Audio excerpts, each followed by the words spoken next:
चुनाव के बीच प्रधानमंत्री नरेंद्र मोदी 17 मई को बाराबंकी में रैली को संबोधित करेंगे। ये रैली मोहनलालगंज और बाराबंकी लोकसभा सीट के लिए संयुक्त तौर पर आयोजित की जा रही है, जिसको लेकर के भाजपा ने अपनी तैयारियां भी जोरों शोरों से शुरू कर दी हैं। वहीं इससे पहले पीएम मोदी आज शाम को लखनऊ आ सकते हैं।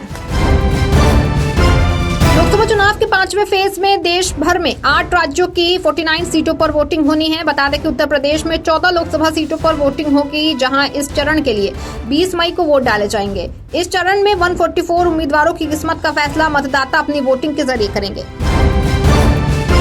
प्रधानमंत्री नरेंद्र मोदी के बाद केंद्रीय गृह मंत्री अमित शाह अपनी पार्टी भाजपा को इस चुनाव में जीत दिलाने के लिए चुनाव प्रचार में जुटे हुए हैं। ऐसे में अमित शाह बिहार की राजधानी पटना में आज गुरुवार को 2 जनसभाओं को संबोधित करेंगे। बता दें, अमित शाह सीतामढ़ी और मधुबनी में एनडीए प्रत्याशियों के समर्थन में रैलियां कर चुनाव प्रचार करेंगे।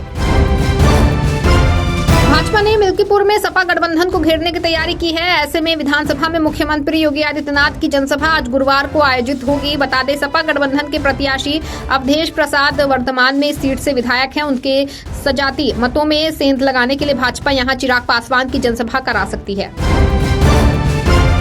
कांग्रेस के पूर्व अध्यक्ष राहुल गांधी अब 21 मई को जमशेदपुर में चुनावी जनसभा को संबोधित करेंगे, जिसको लेकर कांग्रेस पार्टी अपनी तैयारियों में जुटी हुई है। हालांकि अभी दिल्ली के कांग्रेस मुख्यालय से राहुल गांधी का औपचारिक कार्यक्रम जारी नहीं किया गया है।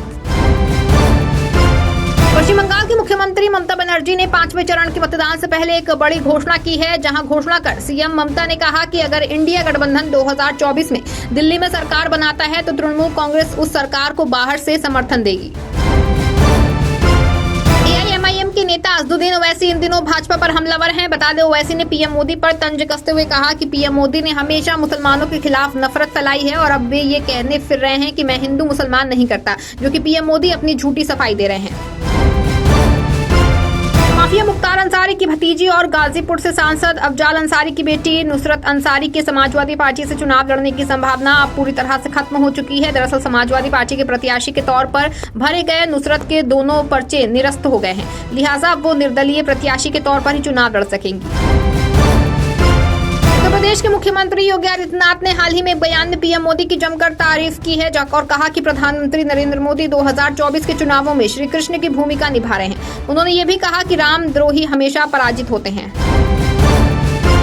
कॉमेडियन श्याम रंगीला का वाराणसी लोकसभा सीट से पर्चा खारिज हो गया है। उन्होंने कुछ दिन पहले ही अपना नामांकन दाखिल किया था। बताया जा रहा है कि शपथ पत्र न देने के कारण श्याम रंगीला का नामांकन खारिज किया गया है।